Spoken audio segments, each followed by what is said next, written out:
It's that time of the month again, you guys. It's that time of the month where we talk about the Beatles in my channel. But this time around, it was not fun at all because we're taking two of my favorite albums of all time and facing them off against each other. Since this is a brand new episode of the Versus series where we take two of your favorite artists, songs, or albums and ask the question, which one is better. Today we have two of the most impactful albums of all time. We have Sgt. Pepper's Lonely Hearts Club Band released in 1967, and we have Revolver released in 1966, which is the better album. If you've seen any of these videos before, probably not since no one really watches this channel yet, you know that we do a brief review of each album and then we take things like overall quality, enjoyability, influence, and overall impact, and based on that we come up with a conclusion of which album is the better record. With that being said, let me just clarify real quick, this is only my opinion, so if you have your own, and I'm pretty sure you do, go ahead and leave it down below in the comments and I'll make sure to check it out as soon as I can and give you my opinion on your opinion. So let's not delay this any further and let's go on with the first album, which is going to be Sgt. Pepper's. Back in 1967 you did have quite a lot of different genres going around, and the psychedelic movement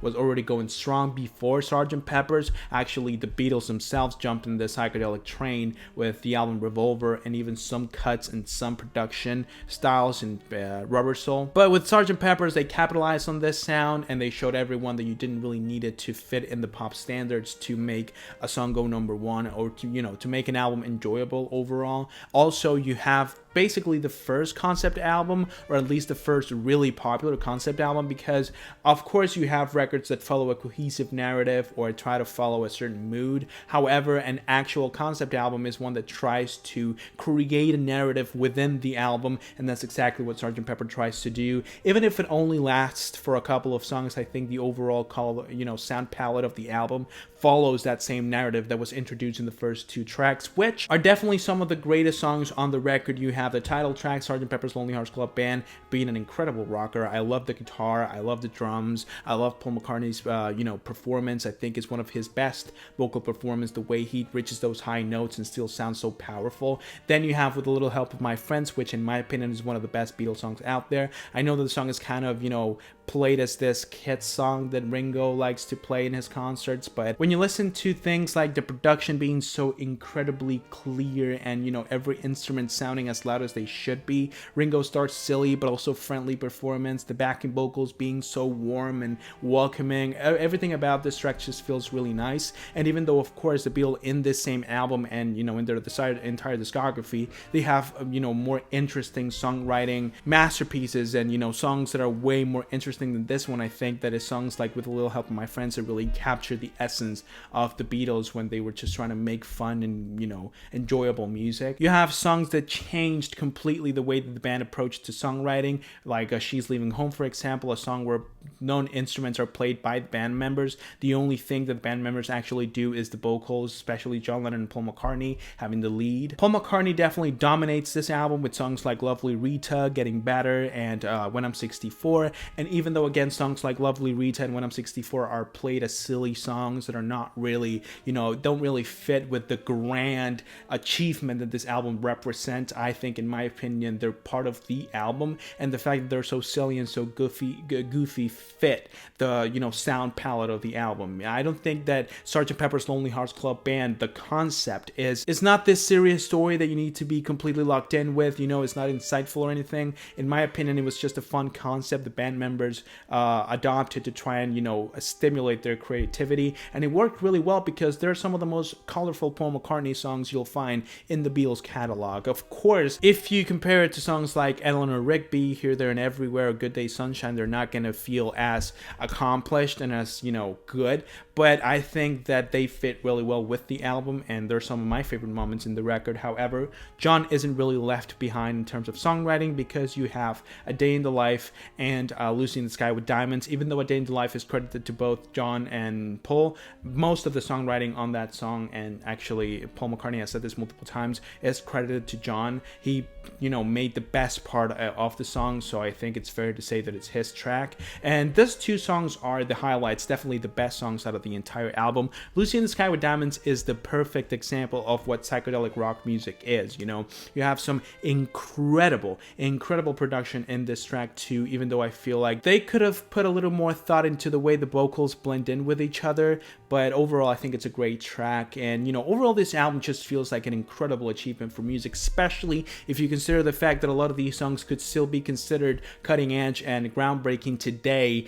For 50 plus years after the album was released, it is an incredible achievement. However, I feel like this album is not perfect. I feel that it has a few flaws. It comes in the way of songs like Good Morning and Being for the Benefit of Mr. Kite, which in my opinion are songs that are borderline annoying. Like, I don't really want to say that they're bad, because when I'm listening to the album, I really don't mind the songs at all. Depending on the type of day that I'm having, I actually quite enjoy Being for the Benefit of Mr. Kite, but I definitely don't find any redeeming factor to Good Morning. Like, that song, the way that the vocals are produced, the way that it feels so claustrophobic, I don't like it. It definitely doesn't match the rest of the album. This weird chicken sounds in the back, I just don't really understand what the point of the song was, especially when you consider the fact that there were songs like Penny Lane or Strawberry Fields Forever or All You Need Is Love that were specifically left out of the album, and they decided to include songs like Good Morning. That's beyond me why they made that decision. Honestly, I think it's the lowest point on the album. And then you have tracks like Within Without You, made by George Harrison. And even though this is a really interesting song, because it's basically the peak of George Harrison's connection to this indie music that represented a lot of his solo discography too, and showed his interest for a lot of different genres, and how a lot of people seem to play him as a ballads type of guy when he actually had a lot of potential when it comes to this psychedelic meditational pieces that he used to do. The string arrangement is also interesting. I like his performance. I think it fits the song really well. However, I feel like the song itself doesn't really fit with the rest of the album. And even though I can give credit to George for trying to adopt this Hindu style classical music, I feel like the songwriting is not at the same level as a lot of the other songs on this album. So it's definitely a weak point on the record. So considering the album does have its flaws, I can't really say this is a perfect record, and I feel like the album is only a little bit overrated. It is still an amazing record, and as I said before, I have listened to thousands of albums, maybe dozens of thousands, I don't really know, but I've heard a lot of music. I'm 22 years old, and half of my life I've spent listening to one or two albums a day. So when I tell you this is one of the best records ever, you better believe that this is an incredible album. However, especially when you compare it to other albums like the one we're talking about after this, which is Revolver, you can definitely tell that there are some downsides to this record. And the main ones are tracks like, again, Good Morning, Being for the Benefit of Mr. Kite, and Within You Without You. However, one cannot deny the incredible influence this album had in the music industry. It basically showed a lot of people that taking a left turn wasn't really a bad thing, that you could completely change the way you approach songwriting and the style of music that you want to make, and still keep your fan base and still entertain and still make enjoyable music that everyone loves. That's exactly what the Beatles did with this album, because a lot of people like to say that Revolver was an album that was as groundbreaking as Sgt. Pepper's, but honestly, the sound palette of Sgt. Pepper's and the creativity put behind every song is ridiculously more significant than the one showcased in Revolver, in my opinion. Actually, a lot of the material from Revolver can also be found in Rubber Soul and even in albums like Help, so it wasn't that big of a change for the band. Instead, Sgt. Pepper's was a completely new way of listening to the Beatles at the times, and that's the reason why I think that the significance of Sgt. Pepper's is way bigger than the one of Revolver, because it showed the band that they could change and they can do whatever they wanted to do and people would follow as long as the songs were good. Definitely a great album, but in my opinion it has a few flaws that Revolver doesn't really have, which leads me to Revolver, released in 1966. This album was met with high expectations because the band had just released Rubber Soul, which at the time was the best Beatle album, and basically kick-started a new era in Beatlemania, where the people were not only obsessed with the Beatles over the fact that they were the Beatles, they were the biggest stars in the world, and they had a lot of number one hits, but were also obsessed with them because they were changing the way music music was treated by the media and by the fans and by other musicians. Thing is that they managed to meet the expectations. Actually, I think they surpassed the expectations, because Revolver is one of the greatest albums of all time. In my opinion, after listening to so much music, if I had to make a top 5 or top 10 albums ever, I definitely know that I would put Revolver in there, because it's one of the most solid set of tracks I've ever heard in my entire life. The album is incredibly tight, even though I don't think it's as well thought out as an album like Sgt. Pepper's. I feel like the tracks connect with each other a lot, because a problem that Sgt. Pepper has, and something that I didn't mention when I was doing the review, is that I feel like sometimes the flow of the album isn't all that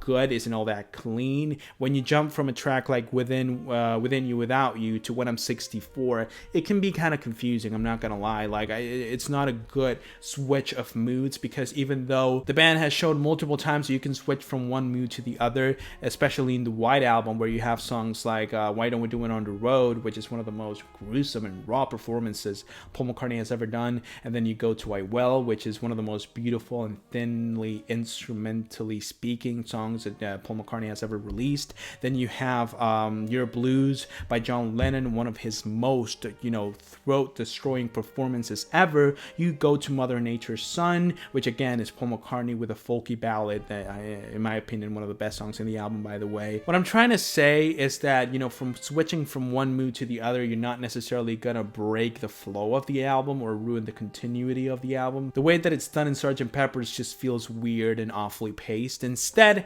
in Revolver, every single track complements each other, and the thing is that when you go from a song like Taxman, which in my opinion, and I know this is controversial as hell, is the best George Harrison Beatles song. Yes, I know that Here Comes the Sun and songs like Something are really beautiful and really popular too, but in my opinion, there's no other rock and roller like Taxman in the Beatles discography. The concept, I love the narrative, I love how creative the punchlines are in this song. I love this song to death, especially if you consider the multiple mixes after the original album was released. And then you go to Eleanor Rigby, which is one of the most elegant and fancy compositions Paul McCartney ever did. It really shows that he wasn't only really a ballads type of guy or rock and roll type of guy. A song that can really be called rock, but fits in one of the greatest rock albums ever made. That's the genius level of this song. And then you have Ringo Starr with his, in my opinion, his most, accomplished performance in Yellow Submarine. I think his voice fits really well with the song. And overall, I mean, the song has such a vibe. Honestly, Ringo Starr and the Beatles is kind of underrated, not only as a drummer, but also as a performer, because it just gives you the feeling every time you listen to the song that you're actually in the room, or in a yellow submarine drinking beer and, smashing the glasses against your comrades. It just feels really good. It's a really good song. You have George Harrison with some amazing compositions here too. In my opinion, a way better use of the influence he gained from the Hindu classical music scene in the song Love You Too, which in my opinion, even though a lot of people seem to hate the song, seem to think this song kind of breaks the pace of the album, for me it fits really well with it. Even though it's not my favorite song from the album, I definitely don't consider this part of the record to be a weak point. John Lennon is on point in every single one of the tracks. She Said is amazing. You have Dr. Robert, what an incredible song structure this is. The way the song doesn't really have a hook, but it has like this weird bridge between one verse and the other. I love it, how it feels so psychedelic, but at the same time it kind of feels like a regular rock song too. The guitar work in this album is my only real complaint, because again, even though this is the Beatles trying to grow out of rock, trying to do something more interesting with rock music, and obviously to do that you kind of have to take the protagonism away from the guitar. I understand that, but still I feel like some of the guitar playing in here, it's kind of unnecessary. It could have easily been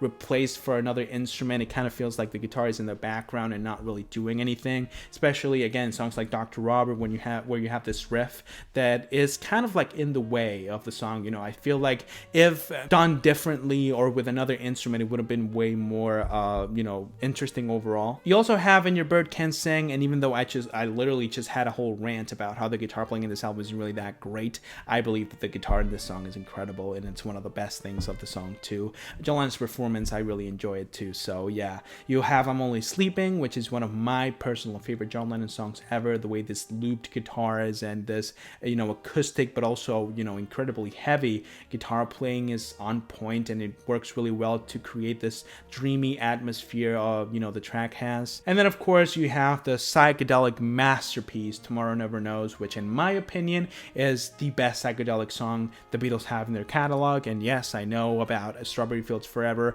I still think this is the best one. I don't know, man, I just really like this song. I remember this one, I was in my room, it was completely dark, I had my speakers on, and then I started playing this song, and I literally felt like I was high. I felt like I was on a trip. I felt like I just had a bunch of rooms and I was just in a wild trip, around the universe, and it was just amazing. It's definitely the best song on the album.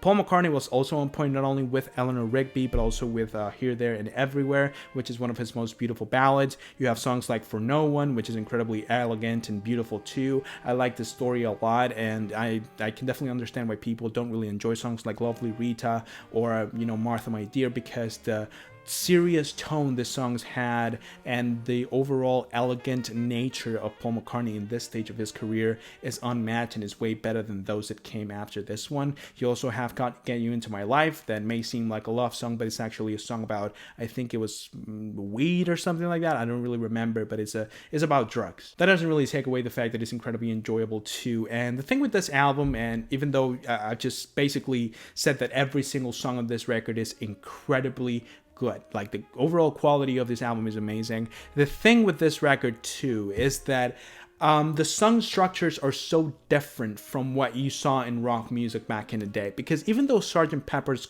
sound palette was more interesting, the instrumentation was way more diverse, and overall I think that if you actually take a deep dive into every single aspect of the songwriting of both albums, you're going to find that Sgt. Pepper's had a lot more dedication behind it. I feel like the way they approached songwriting in Revolver was way more groundbreaking, and it laid the ground for a lot of the things we saw in the 80s. I know it's really hard to listen to songs in the modern age and track it all the way back to Revolver, but if you really try and really pay attention to things that we heard on this album that were not really heard before, I think that you're gonna have a big revelation, sort of like an epiphany, where you're gonna understand the genius behind every single song on this album. With that being said, let's go with the conclusion, and I think that if you paid attention to the video, it's pretty clear that in my opinion, out of the two albums, Revolver is the best one of the two, because Revolver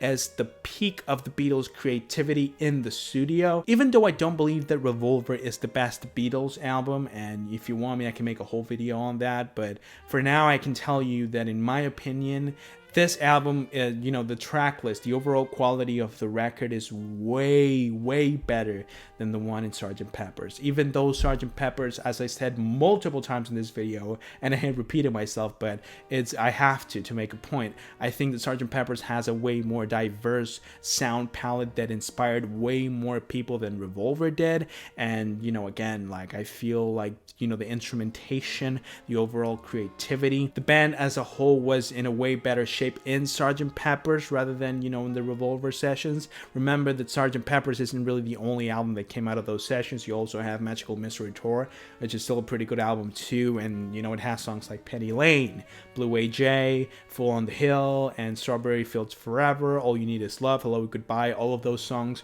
were supposed to be part of the Sgt. Pepper's project, but the albums are what they are, and you can't really add All You Need Is Love and all these other amazing songs to Sgt. Pepper's legacy. You can add it to the Beatles' legacy, but not to Sgt. Pepper's legacy. So if you only take what Sgt. Pepper's is and the track list that Sgt. Pepper's has to offer, I think it pales in comparison to the one Revolver has to offer. Revolver is the actual first time the band took a deep dive into different styles and different genres of music, and I think it's a way more important album too, because even though again Sgt. Pepper's was the biggest left turn the band ever did, Immediately after this album, they went to the White Album, where a lot of these psychedelic ideas were kind of, left to rot because they didn't really use them again. Instead, a lot of the same practices used on Revolver, like the balladry of Paul McCartney, like the accelerating, claustrophobic instrumentations that John Lennon liked to use at the time, were used multiple times after Revolver, not only in the Beatles discography with, again, albums like Abbey Road, the White Album, and